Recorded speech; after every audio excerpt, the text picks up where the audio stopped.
Yun mga kaibs, so katapos lang ng bagyo, wala nang ulan, medyo mahupa na yung alon.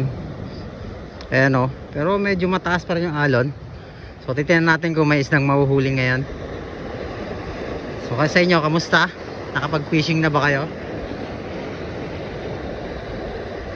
So ito yung unang fishing natin after ng bagyong Krising.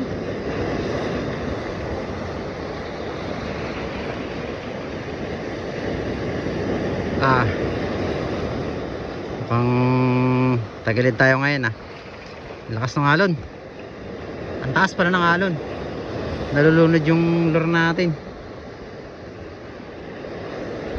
Malawang hagis after ng bagyong Krising. Hindi ko lang may isda ngayon.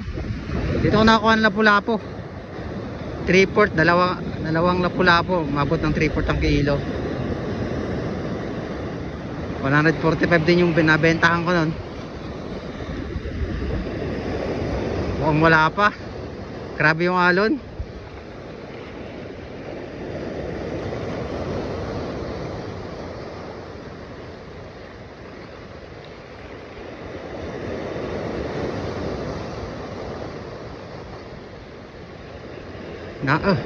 Nahatak ang roll muna natin, kain.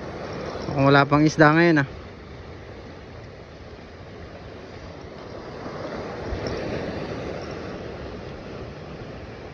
Mukhang nasa malalim pa sila.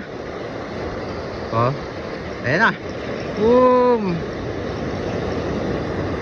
Tayang lure napunta sa daplin.